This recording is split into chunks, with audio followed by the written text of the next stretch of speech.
Okay, so we are first week into COP26, and today is a special day. So let me ask you, what day is it today? I mean, it's Friday, but it's Youth Day. Why is it Youth Day at COP26? Because we need to make sure that we really fix this planet for the next generation to come, and you represent that generation. So you are the one who are really should look really, really strict at us and say, get you act together, older generations. And this is what we are going to do. We're going to do it in a fun way. So we are going to announce Gaming for Good today. So it's actually a little bit of a moment. And I don't doubt that this is not going to be successful. And Anders and the incredible people here will speak about this. So it's not just a moment of time that we are coming out of COVID. It's also a moment of time where we historically have the most important COP ever. And it happens to happen in Glasgow, in your city. So that is going, Glasgow is of course a famous city, but it's actually your city, so that's a very special thing. But you are actually also here Youth Day, where we are going to announce this Gaming for Good. So therefore, I bet on in a couple of years, you remember back on this very special day.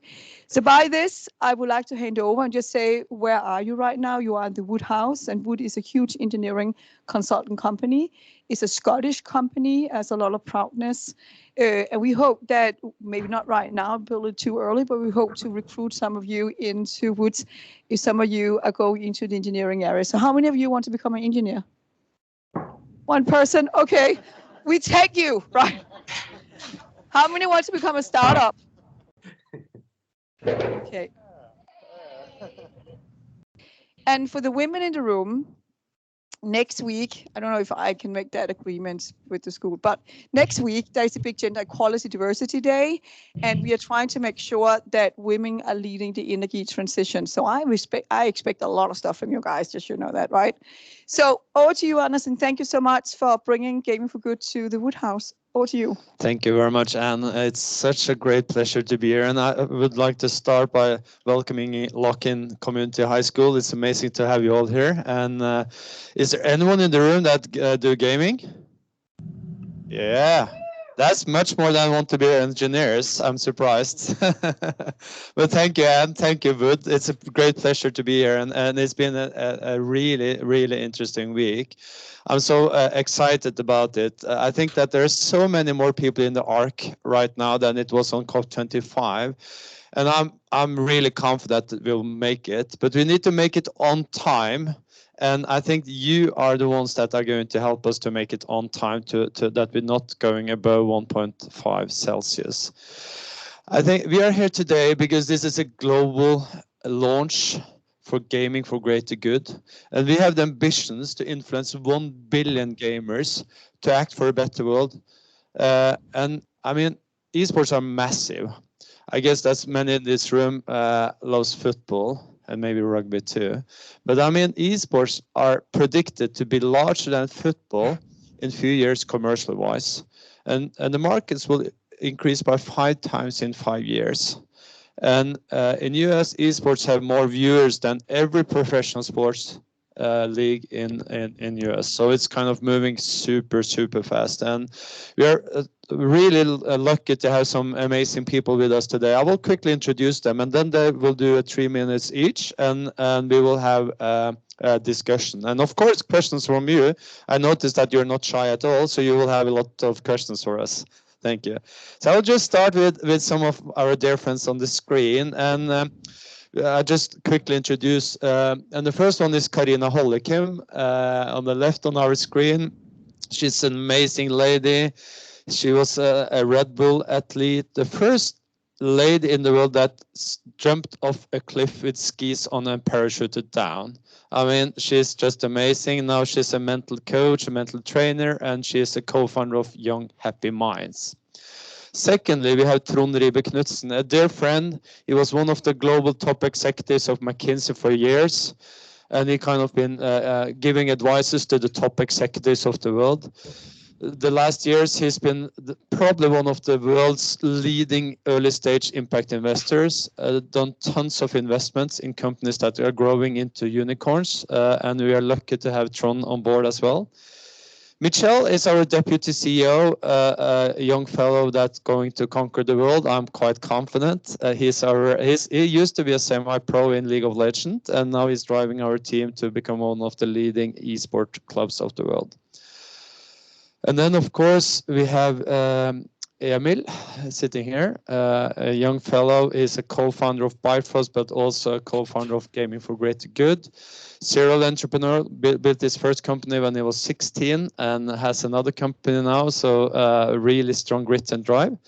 And last but not least, we have Shiv Kemka, which is the chairman of the Entrepreneurship Sports Generation.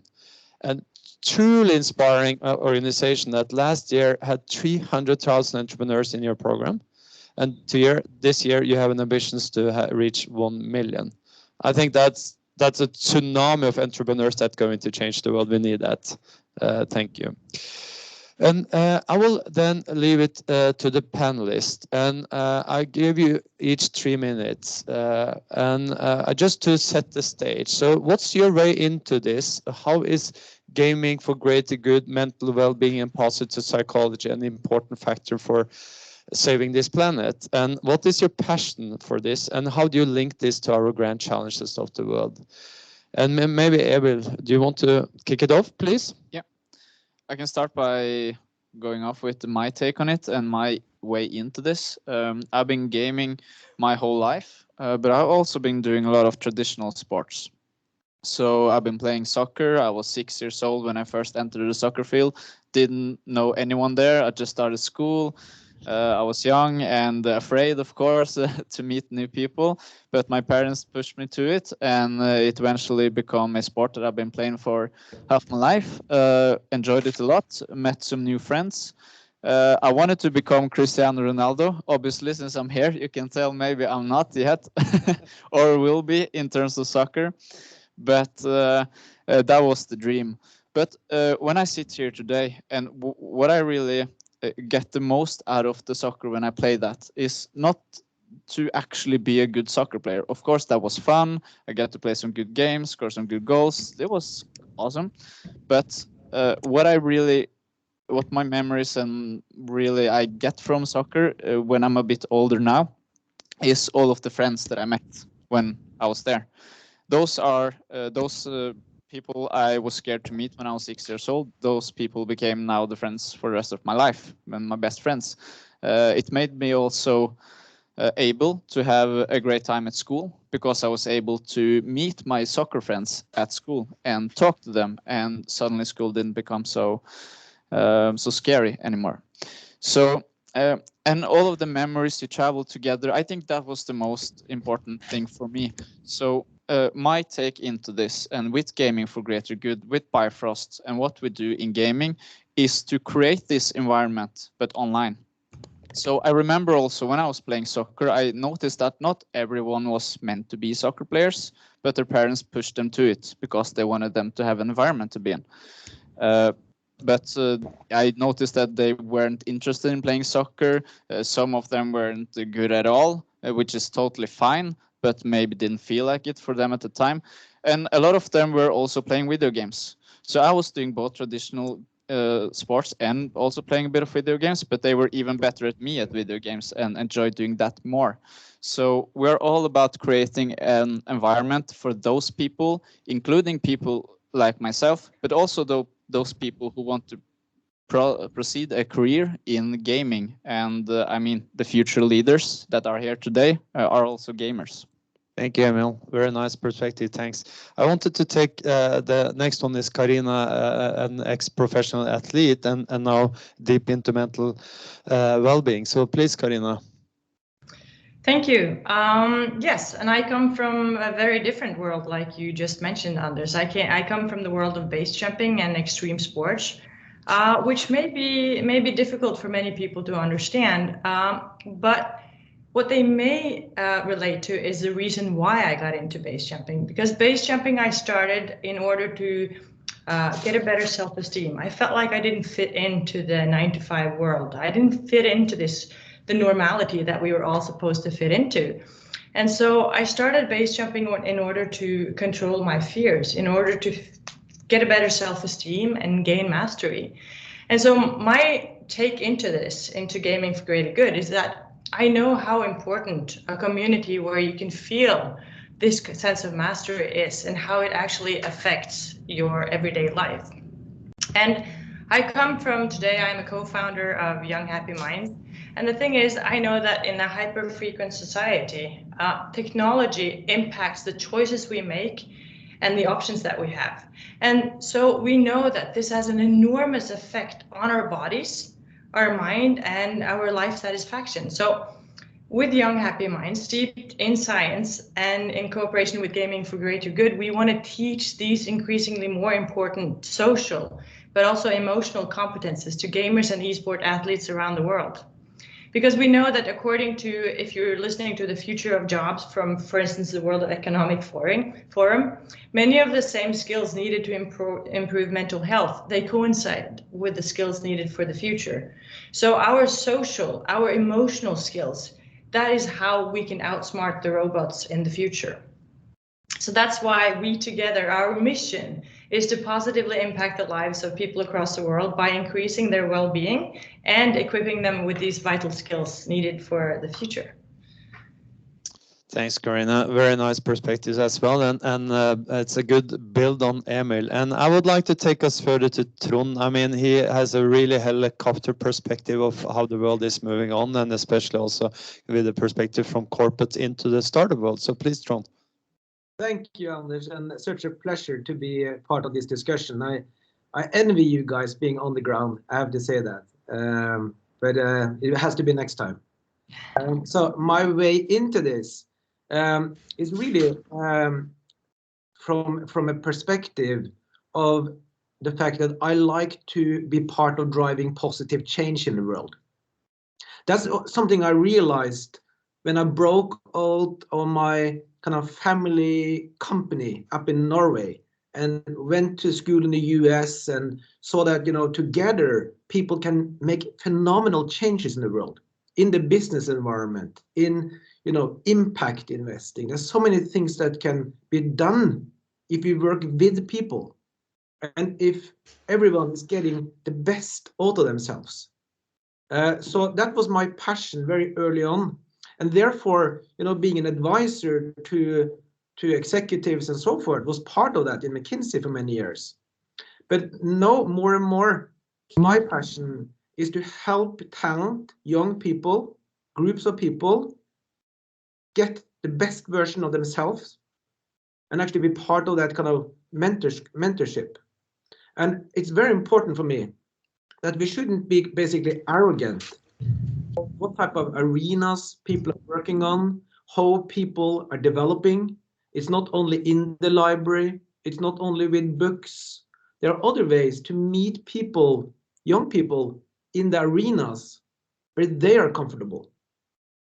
And when I started to work with the Norwegian Crown Prince and Princess on their humanitarian fund, where we focused on young people and dropouts from high school and so forth, we found that we have much more effect when we meet young people in the arenas where they are comfortable. And the gaming arena is such an arena. It's a very important arena. And we also know that many boys are struggling to actually get through an educational, you know, treadmill. And at the same time, the gaming arena is a phenomenal arena to build passion, to build competence, to build self-esteem, to build mastery, to become part of a community, and also to actually connect to the broader world. So I have actually gone through, I think, a transition, Anders, from partly looking at gaming as something problematic to much more looking at gaming as a vehicle for good. And it's more up to us as mentors to see that and be part of that and find ways to make it a positive experience for everyone. And that's why I think, you know, gaming for greater good is so important, because if we can get good at this, to see the positive elements and be part of strengthening that, I think we together can make so much happen, because we have to help the next generation solve all the problems that we have not been able to solve. And some of us are getting a bit too old to do it on ourselves. We have to rely on the next generation. And that's why I'm so passionate about being part of this and being part of making this a real force for good in the world. So thanks for inviting me to be part of this. It's a phenomenal privilege. Thank you. Thank you, Trond. I wouldn't say that you're an old man at all. I mean, you're the youngest man at your age ever on the planet. So thank you, Trond. Yes, and but that perspective also, I would like to go back to the gaming perspective, because we're privileged to have Michel here, just coming back from the boot camp, the Fortnite boot camp. You just made the top 10 in Europe in Fortnite, so well done, congrats. So Michel, please tell us your perspective. Yeah, first of all, thanks a lot for being here. And yeah, how I got into all of this was more from the competitive side of it, since I was a big part of competition in traditional sports. I played tennis competitively, but also started when I was 14 as a gamer. And my game was League of Legends. And I became really good pretty fast, and turned to become a semi-pro when I was 16, and also to play over there. So yeah, I have experienced all of the competition in esports and everything, and also the pressure that is in gaming, especially in high competitions. And this pressure is like comparable to normal and traditional sports and all of this. And Gaming for Greater Good has the approach to help people deal with this pressure that you have as a competitive gamer, but not only for the ones who are playing in the highest leagues, who are playing on top level, like our Fortnite guys are right now in the top 10 of Europe, but all of those gamers feel the pressure. Like, if you have a competitive approach to something, a competitive approach to a game, if it's like tennis, if it's soccer, or if it's an esport title like Fortnite, for example, you will always feel pressure. And it's super important that we teach people how to handle that pressure, and also how to use that pressure to develop themselves, to learn for themselves how to deal with it. And this is exactly what we are doing with Gaming for Greater Good. We are helping those people to deal with the pressure, to use the pressure to become a better version of themselves. And especially in gaming, that's super important, since right now, or until now, in gaming, most of the casual gamers, or the ones in lower competitions, they don't have mental coaches, they don't have a good guidance and something. And Gaming for Greater Good, and we are looking to build a pilot project with Bifrost to show people that this guidance is important, and then bring the guidance to all of the gamers who have a competitive approach and who feel that pressure, and to help them out. Thanks, Michel. I think very nice. There is an inside-out perspective which Michel is bringing, but there's also an outside-in perspective. And tennis and gaming, Shiv, there is a kind of a link. Please. Good morning. Good morning, everyone. First of all, it's wonderful to have all of you here. And I came to England as a young boy from India when I was 13 years old to go to boarding school, and wasn't a sportsman. I was very academic. And suddenly I was thrown into the world of games and football and cricket and all kinds of games. And I wasn't very good at it, to be honest. But by playing those games, I got better. I made lots of friends. And soon I improved. My health got better. Many positive things happened. And so in a microcosm, in a macrocosm, when we look at it, I think when we look at the world today, all of your generation is facing a world Trond said we haven't been able to really fix. I would even be stronger than that and say it's a world we've actually ruined. We've spoilt the world that all of you are entering. We've been very irresponsible in many ways. We've not really thought mindfully about the climate, about many other things. And your generation really needs to step up and work with all of us. All of us need to step up to really solve these problems within the next 10, 20, 30 years. Otherwise, we'll enter a world that really won't be a place we'll all be very safe, happy, nor a very just world. And the question is, how do we solve the problems at scale?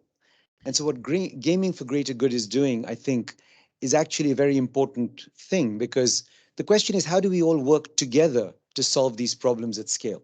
Because each one of us can do our own thing. We can get a job and be a doctor, a lawyer, an accountant, as with the old model. But the truth is, that's not going to solve the problems at scale. We need to actually team up, work as a team, just like you do in games, just like you do in sports. We need to find an energy to solve the solutions together. The United Nations, the whole world came together and created the Sustainable Development Goals, clear architecture of what the problems are and what we need to resolve on the planet. And so think about if we could create games to solve these problems together. Someone's interested in water and the problems of the oceans and the plastic in the oceans, or the problem of carbon sequestration on the planet. The ocean sequesters 50% of the carbon on the planet. If we could increase carbon sequestration through the oceans, for example. But this needs entrepreneurial energy. And when you were asked, does anyone want to be an entrepreneur? And no one put their hand up. I was honestly disappointed, because I think that every one of you, each one of you, not only is an entrepreneur, but needs to be entrepreneurial in your mindset. Entrepreneur doesn't just mean someone that goes out and creates a startup. It just means a mindset of solving problems.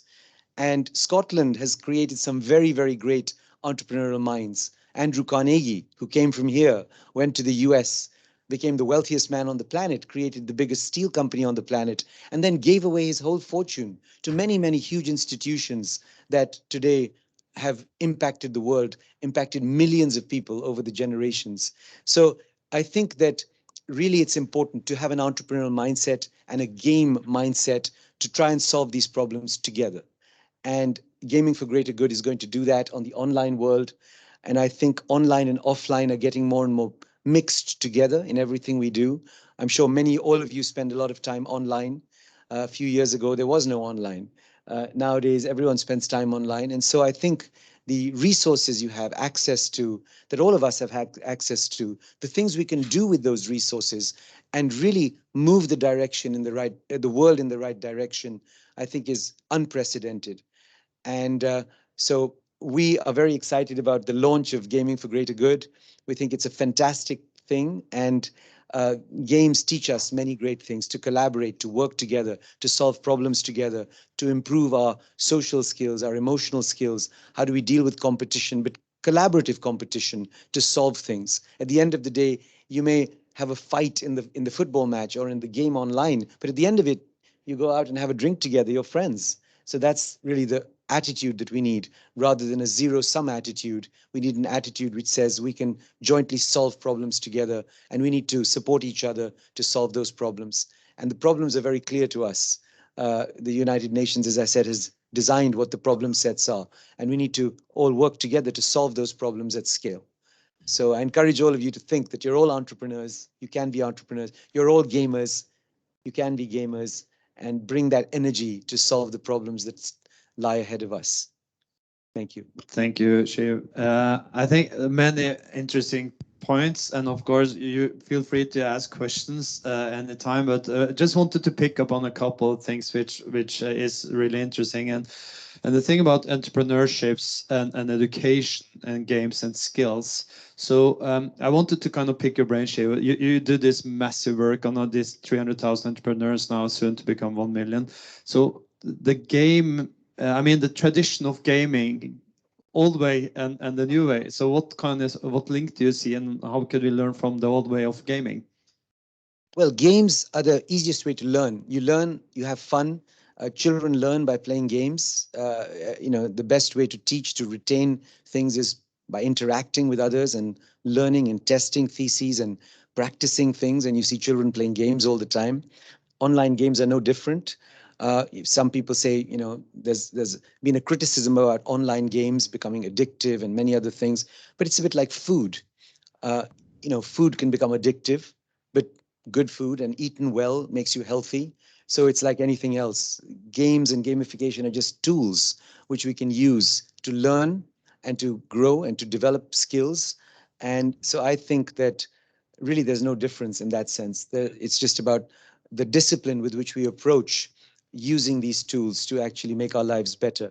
and not getting addicted to them. Yeah, about addiction, of course, technology is a key part of it. And but Trond, I mean, you're kind of one of the persons that I'm aware of that actually have the deepest insight in how technology can be used to kind of for the best of the planet. So, how do you think the kind of the technology component will play in? I mean, in the positive aspects of edtech, etc., in how we could solve these problems of the toxic environment of gaming, I mean, the bullying, etc., etc. So if you could please elaborate. Yeah, I think it's very important, of course, that the digital nature of what I basically currently look at in the online gaming community do present a number of opportunities. And some of these are, I think, connected, for example, to helping to play out simulations and impact in a complex world. You can very easily see that the young generation, by playing games in terms of social and climate impact of different type of actions, for example, can learn very complex impact on the environment, for example, which is very hard to learn and even grasp from a traditional learning approach. So I think this is very much building on this notion that there's so much new discovery and learning in building this into, for example, online gaming, that makes me very optimistic as to the type of insights that we can gain and the implicit learning. So just as an example, but I think, you know, in the fact that it's digital, it does present so many opportunities that are so close to us. So I'm quite optimistic in that regard. Thank you. We need to make a very, very quick break because the Locking Community High School needs to move on to other events. So thank you very much for staying with us, and all the best and good luck with the rest of the day and the rest of the week. So we will continue this panel discussion, but please, you are free to go to the next place. Thank you very much for joining us. And yeah, so yeah. Please, just give us a 30 seconds. There is so much happening at COP26, you know, so you need to rush from one place to another, and even the young ones has to do that.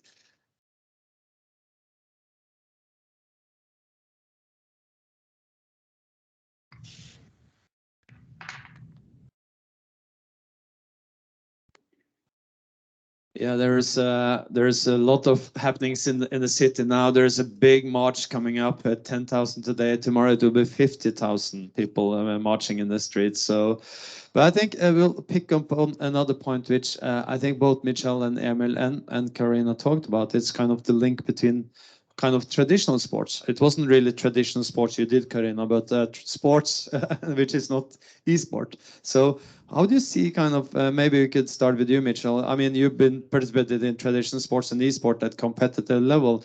And how do you compare them regarding the skill you need to bring and the pressure that lays on your shoulders? I think they're in many ways pretty similar. I think, for example, the pressure that you have before an important esport match and the pressure you have before an important tennis match is pretty similar. And in both scenarios, you want your teammates, you want your people that you have trained with.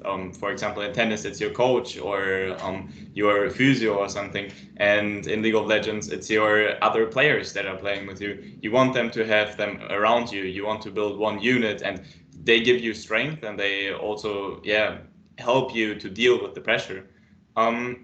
So I think it's pretty similar. A difference is that you can't deny is that in traditional sports, and for example, if we compare it with tennis, you are moving, like you're physically moving a lot, and in esports you're sitting. So the moving makes the stress a bit better or a bit easier to deal. On the other hand, as soon as I entered into the game, I completely forgot everything around myself.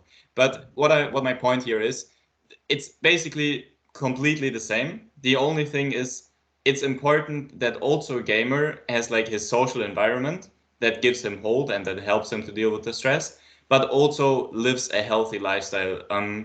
By a healthy lifestyle, that means is a bit sporty. Of course, he doesn't need to be like a pro athlete or something, but go out for a walk or something, go out in the nature. That's something I've always told my players as well. Before we had important matches, nature for 15 minutes, take a break, think about it, calm down, and then they came back with like huge energy. So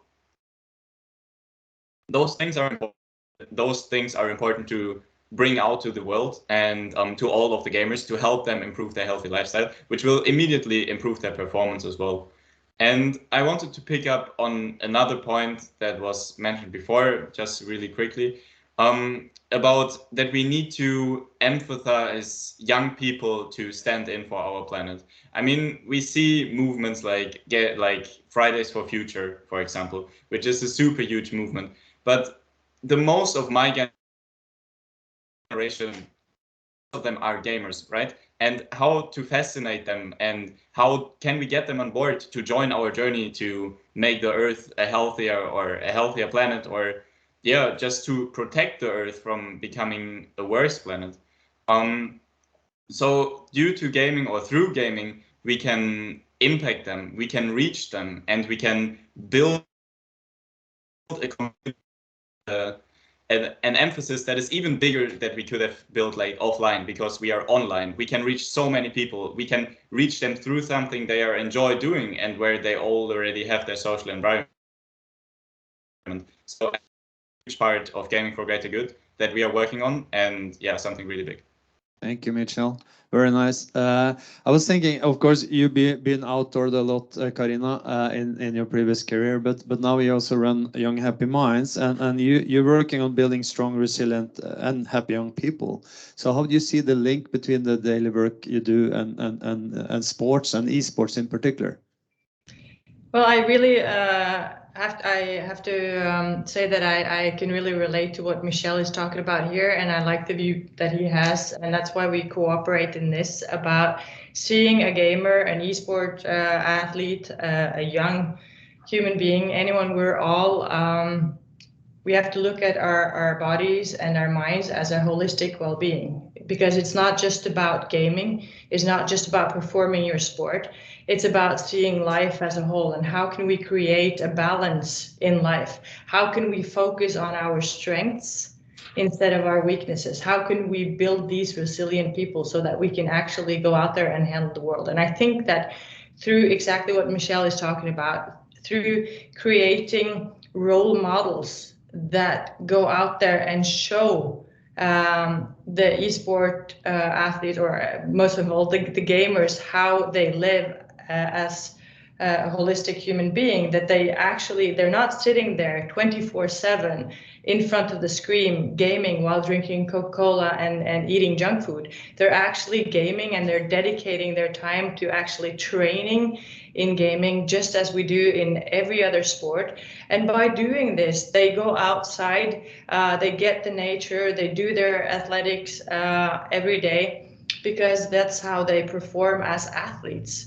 And by sharing this message to young gamers who want to reach out in the world, that we have to emphasize the strength that we have, I think we can create a self-esteem that we can together actually join forces and use these strengths to go out and create a better world.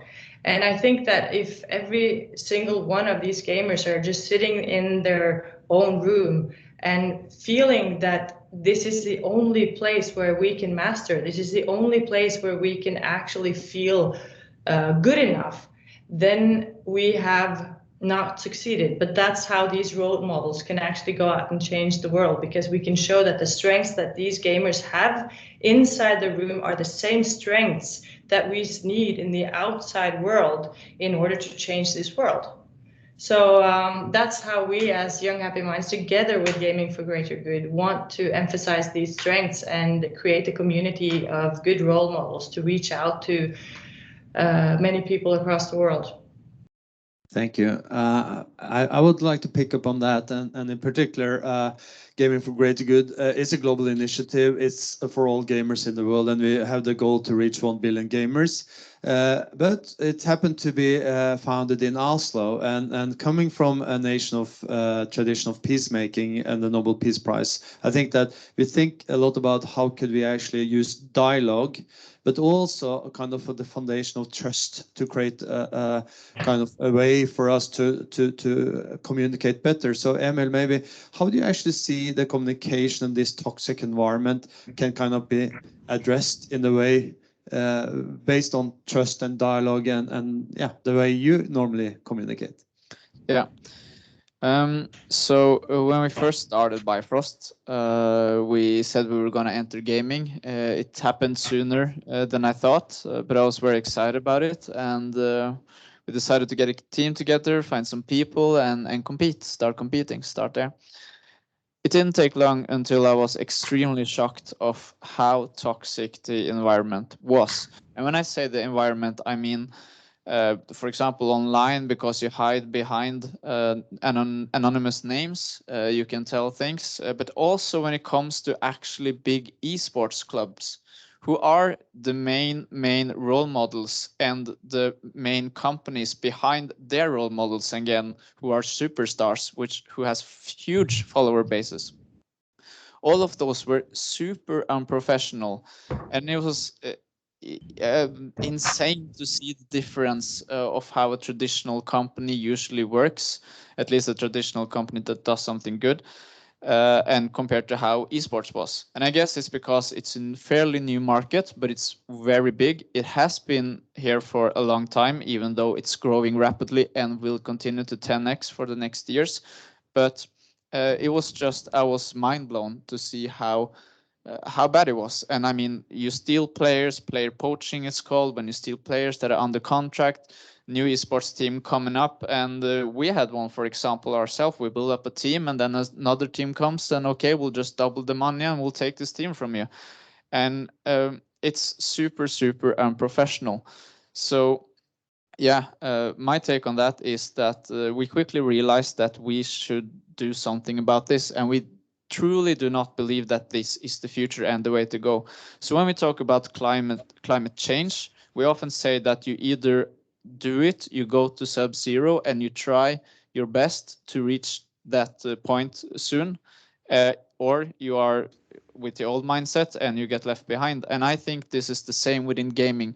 You either do it for good, because we have so powerful tools. And I know a guy that talked about it. His kids used iPads from since he was 2 years old, and he said 97% of the tools and the software that he uses on his iPad is bad, but the 2 and 3% of the software that the kid uses that helps the kid to learn through the technology that we have is very good. So we need to make sure that 100% of the software and the technology and the tools we have today are doing something good for the people using it. Yeah, thank you. And in a few years from now, I mean, all the top executives of the world are gamers. I mean, head of UN is probably a gamer, head of Coca-Cola, etc., etc. And I was thinking, when you built your company and you recruited talents, what are you looking for? What are the skills, and how can you actually see the link from your world building a global company, a very, very successful one, and how is that talent view, skill sets view linked to what Emil is talking about? Sure. Well, we obviously want people that are good collaborators, that work together well, that can focus on things well, that have that mindset that you need as a gamer to solve problems.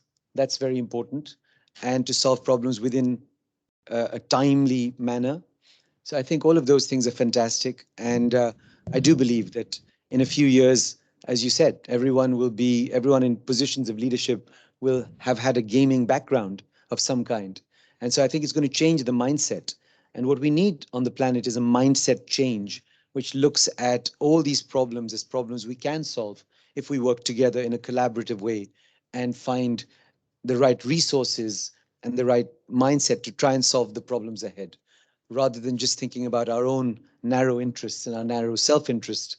but about the broader interest of the planet and what we need and of humanity.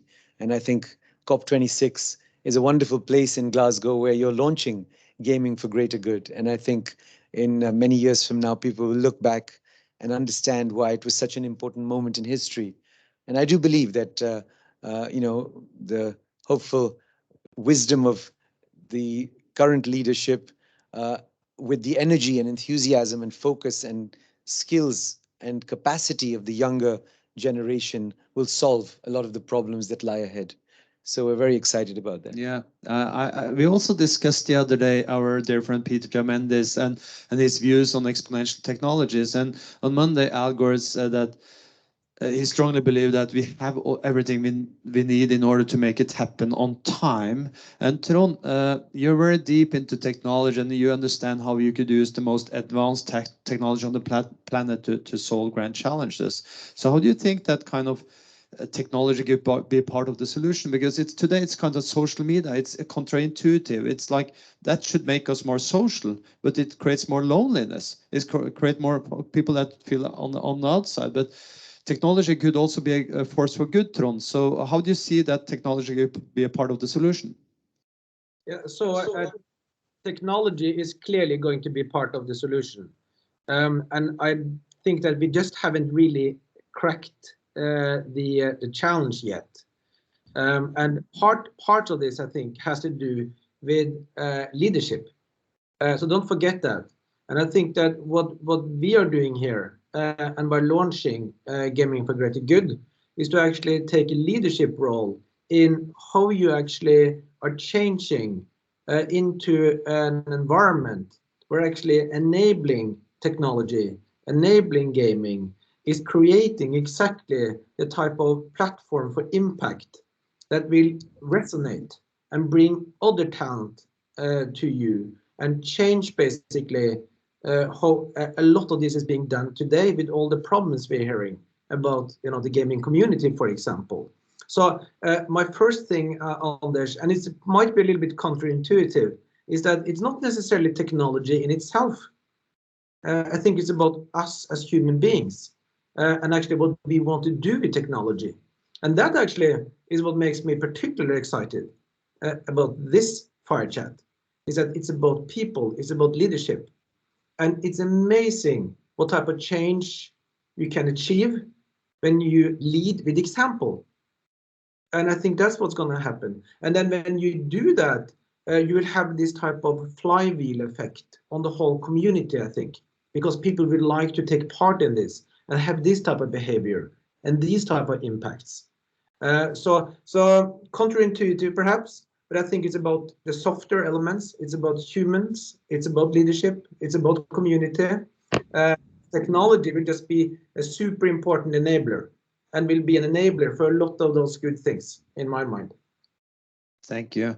In order to reach the ambition we have, you need, of course, to use have an exponential mind, have an exponential organization, but also using exponential technology. So, Michel, we also launching the School of Gaming as a tool to reach our goals, and also what we call coaching club. So. Maybe you could elaborate a little bit on School of Gaming and Coaching Club. And Emil, you could do School of Gaming because you're deep on that, and maybe Michel later on Coaching Club. So quick because we are going to wrap up soon, but please. Yeah, so School of Gaming is one of our examples, like Trond mentioned, to how we want to use the technology and how we want to use gaming for greater good. So it's essentially the same thing that when I was 6 years old, I entered the soccer field, didn't have any friends, but eventually those friends that I met there became my best friends for the rest of my life. It made it easier for me to go to school because I had something to talk about. We do the same, but it's online, and we do it through gaming. We do it through games like Minecraft and Roblox, who are super Minecraft, which is the world's most popular game, played by both kids and adults. And when we do that, they do kind of exactly the same thing that I did when I entered the soccer field, but they enter the Discord server and they meet other people, but they meet them online. which is amazing because this means that you can do it from anywhere around the world. You can meet your friends anywhere around the world. And we have some gaming educators who are there with a pedagogic mindset in order to help and guide the kids. And it's all about learning. It's not about being the best one and the fastest builder in Minecraft. It's about maybe learning about sustainability, which is actually one of our classes in Minecraft. And it's about programming, which you can do in Roblox, where you can actually build your own games. Just imagine you are 6 years old. You can choose to go to soccer, which is good. You should do it to get some exercise. But you can also, when you get home, hop on your computer, which your kid would do either way, because that's what we do nowadays, our kids do. And you can actually meet some more friends there, some other friends, maybe the same friends that went to the soccer as well.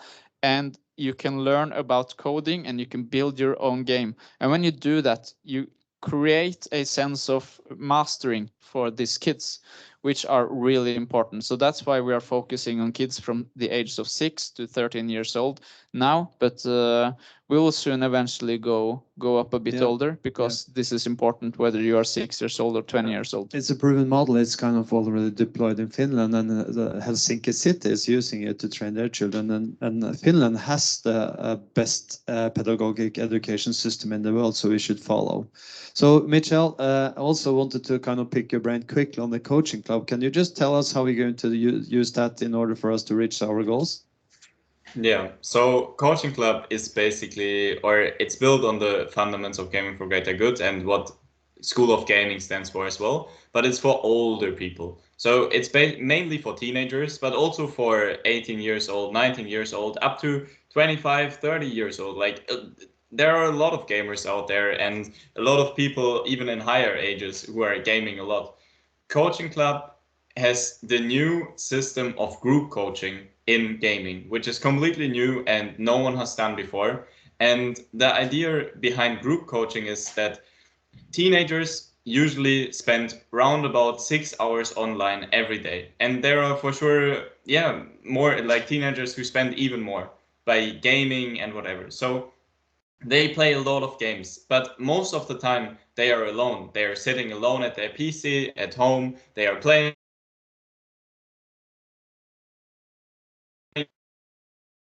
teaching themselves and all of this.